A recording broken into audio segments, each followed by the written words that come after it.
Hello, everybody, and welcome back to the Patreon podcast. This week I wanted to talk about something that I did almost a month ago now, but this is how to make a game in a weekend. So I had been in a really big slump when it comes to creativity, and I had been struggling with a lot of music because I had just finished the November Album in a Month challenge, and I've been struggling with a bunch of commissioned stuff. And really, I had just been in a big creative rut, and I didn't really know how to get out of it. And a friend suggested that the Ludum Dare, it's pronounced Ludum Dare, but it looks like Ludum Dare. It's basically a big quarterly game dev jam where you sit down and you make a game in 28 or 48 hours or longer if you're working with a team.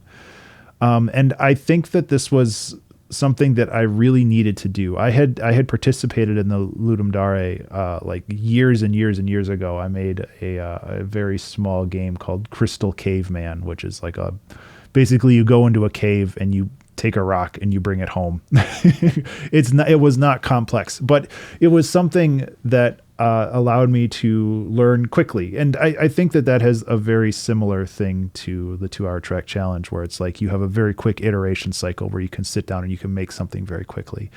Either way, I was able to sit down and I made a game called Raise the Dead for Fun and Profit.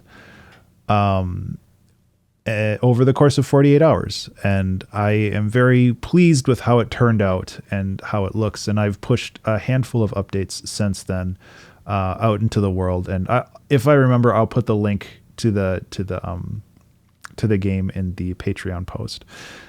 Regardless, I wanted to talk about how I did that. So the conceit of the Ludum Dare is that when the challenge starts, a theme is announced, and then that theme is used as inspiration for actually creating the game itself. And the theme chosen was Harvest. And while initially I wasn't really planning on participating in the jam, Harvest was a theme that actually lined up to one of the games that I had in my list. So I guess the first tip would be for me in how to make a game in 48 hours or in a weekend is to have just a big bucket full of ideas that you want to do at some point. And for me, I had the idea of creating a little auto battler game, like a game where you essentially just like do matchy things like in a mobile game, but that affects like a battle or other stuff. And like, it was a very loose idea, probably one of those things where it's like I woke up in the middle of the night with an idea in my head and I wrote it into Trello and I was like, yeah, I'll get to that eventually. And I eventually did, which is cool. So yeah, I have all these ideas available, and Harvest was something that was like, oh, that lines up pretty well because you harvest a graveyard to summon the skeletons and zombies and whatnot. So I had the idea ready and I was able to jump into the project.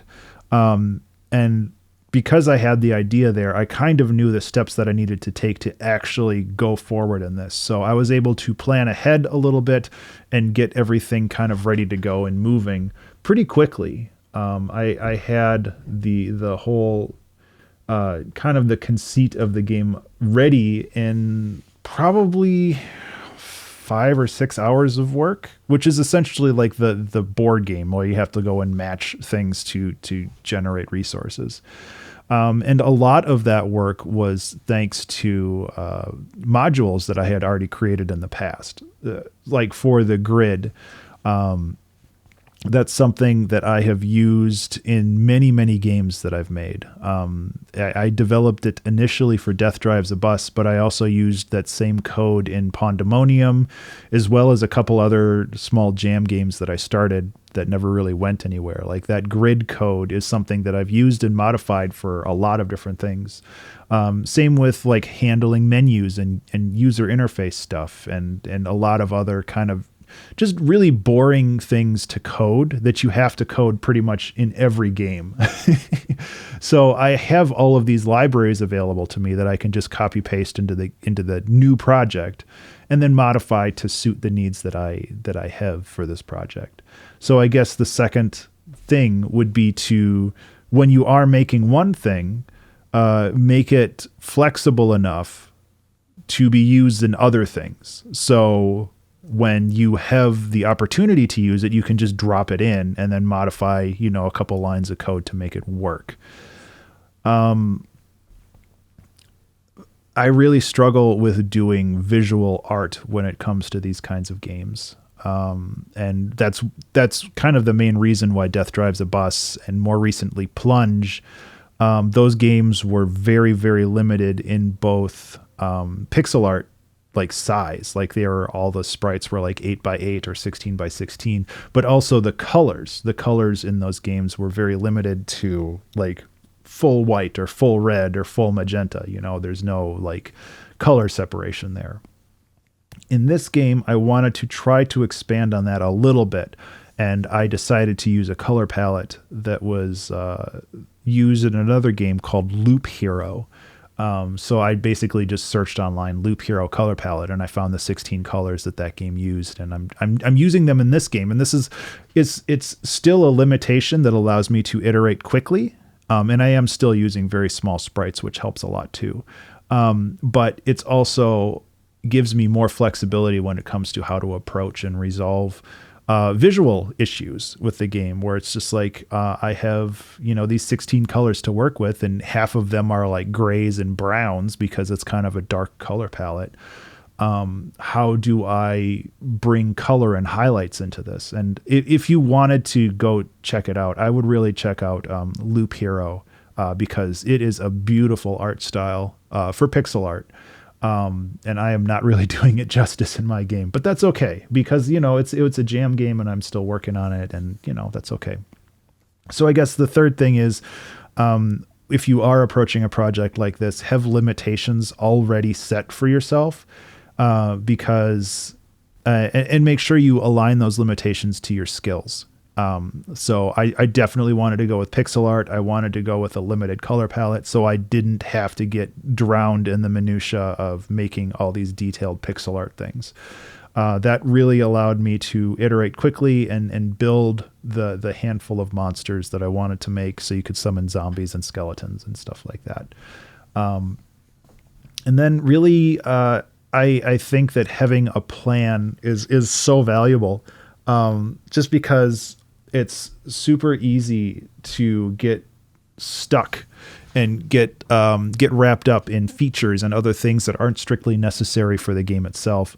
And that's something that I have definitely found with other jams in the past, where it's just like, I want to do this one very specific thing, but then I get sidetracked with ideas that really don't align with the general concept of the game. And I spend a lot of time doing something that isn't really necessary.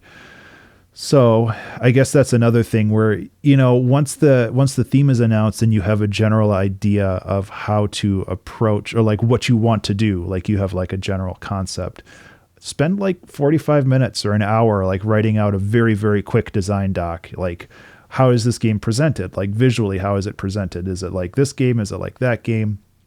What is the general gameplay loop of the game? Like, do you go in, do you do a couple things and then the game's over? Or do you go in, you do a couple things and that allows you to level up and then you can do more things? Like you can define those gameplay loops, and those are super valuable too, because that allows you to define the mechanics of how all of that kind of comes together. And so I think that it would be really valuable to spend that kind of time and allow yourself to get essentially a plan, because if you go into these projects without a plan, it can really fall apart very quickly, because 48 hours isn't a lot of time. And honestly, when I was making Raise the Dead, I probably over that weekend, I probably spent 15 hours of the 48 that were available to me, because I did other things. I slept. I went on a bike ride. I did a little bit of meditation and journaling. I did a lot of other stuff. And I am very proud of the result that I had from that, because I was able to have a plan before I started, and I had all of the resources available to me to actually just kind of put everything in place and then make it work. It was very easy for me to take the idea and just run with it and sculpt something that was actually playable. And the Jam game didn't end up like super great. I'm still working on it. I've pushed a bunch of updates since the Jam went out. And I feel it's more of a game now. But, I made something, and that's the important thing, because once you make something, you have a springboard for actually finishing something bigger. And a month ago, this was just a couple of lines of text on a Trello board, and now it's like a fully fledged game that you can play, which is pretty cool. I think that it's a really cool way of approaching this stuff, and I really implore you to try that. Just like I say with the 2-hour track challenge, it's so important to just do it. Because, worst case scenario, you spend a weekend making something and you made something that maybe not is great, but you probably learned something along the way, and that allows you to grow and expand. One of the biggest struggles I have with making games is I end up spending too much time on them. Like Color Jumper took 2.5 years to make. Death Drives a Bus took 9 months. Pandemonium was around 9 months as well. And I'm hoping that this Raise the Dead game will take me 3 months to get to a point where I'm like, okay, this is playable. This is a full game. This is something that I would be comfortable charging money for, ? I don't know. But I would love to get another game up on Steam, and I think that this would be a cool one to do with. But that is Future Ben's problem, because right now I have other projects I need to finish before I dive into this. So really what I'm doing with Raise the Dead right now is I'm just writing a bunch of documents. Like, I have the gameplay loop done, but I need to expand that out to be like, okay, you can actually do a battle, and the battle is fun enough. But how do you do multiple battles? Like, how do you do a campaign mode? How do you do some of this other stuff? Because a lot of my games, I personally struggle with kind of like the progression of the game. Whether that is something like Slay the Spire, where you are, doing multiple battles and unlocking stuff between battles, and then you're growing, you're growing your character to be more powerful. You either win or lose that game. And then when you win or lose the game, you unlock stuff that makes your future playthroughs more flexible. And that's kind of what I want to do with this game. But that is a whole lot of other stuff that I need to figure out. And I'll get there. But right now it's kind of going back into the planning stages. And I realize I'm not talking about game jams anymore. I'm sorry. But I need to go back into the planning stages and figuring that out. But getting back to game jams, I think that it's just valuable to spend that time and to understand that, 48 hours isn't a lot of time. But if you have the right tools available to you, and if you have a plan, it is so much time. And I think that it's really important to approach things from, the perspective of maturity, I guess might be the right word. But really, it's just like kind of growing your library of code, growing your knowledge of visual art and how to build an interface very quickly. And it's just like, you just got to do it. You got to do it over and over and over until you kind of understand how to approach this stuff. And if you look at all of my games past Color Jumper, they all have the same menu.